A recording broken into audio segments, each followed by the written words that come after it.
Hello everyone, this is Bill with Yarn Crafts for Lefties. Today we're going to be going over how to use a lifeline.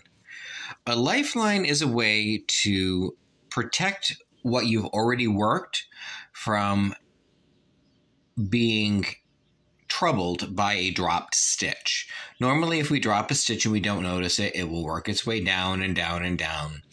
And then we have a whole bunch of stitches to fix. With a lifeline, what we've done is we've actually put another piece of yarn or cotton thread through our work stitches in order to make sure that if we drop a stitch, it will stop running at a certain point.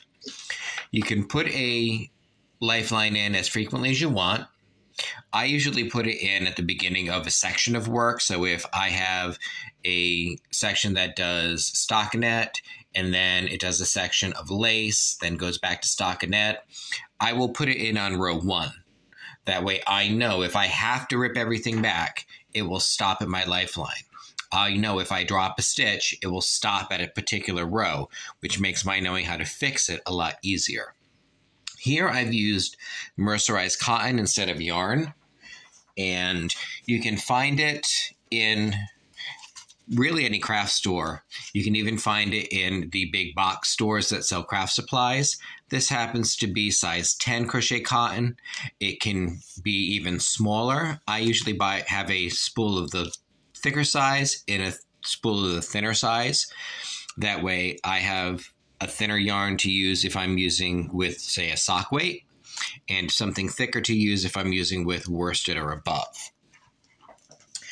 All we do to put in a lifeline is get our tapestry needle or yarn needle and thread it with our either waste yarn or crochet cotton.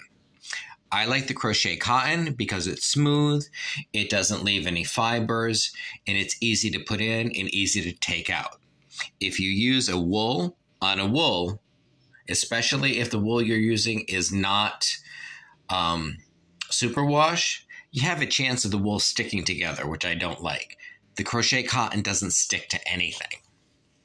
In order to do this, all we're going to do is take our needle and put it through the space in the stitch. If you're using a straight needle, you may have to pull down on your stitches a little bit to open the space and get it through. When you reach a stitch marker, pull it through, skip the stitch marker, and move on to the next stitches. If you put it through the stitch marker, guess what?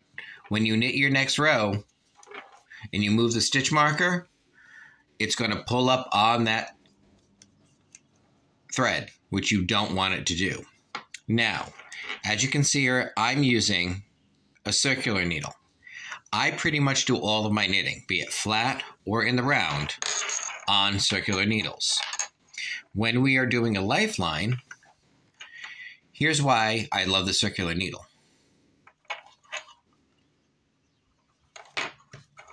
Look at how quick I got through those stitches. Super duper easy, simple, and quick.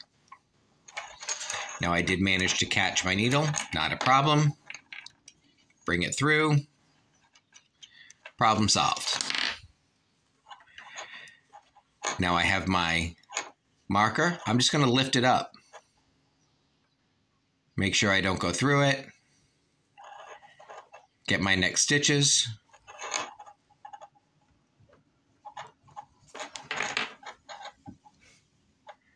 And voila. We have put our lifeline in. I have way more thread than I need, so I'm just going to slide it out to an end. I will then go ahead, grab my scissors, cut the cotton, and there we go. We have a lifeline. Now, taking a lifeline out may sound scary. It's not. Lifeline removed. Quick, simple, easy. and you never have to worry about having a stitch run away all the way to the beginning of your work. What will happen is if a stitch drops off, see how the yarn is going through the stitch? This stitch will be stopped by the Lifeline, and that's where you'll pick it up and fix your work. And I will include a link in the description on how to fix a drop stitch. Hope you found this video helpful.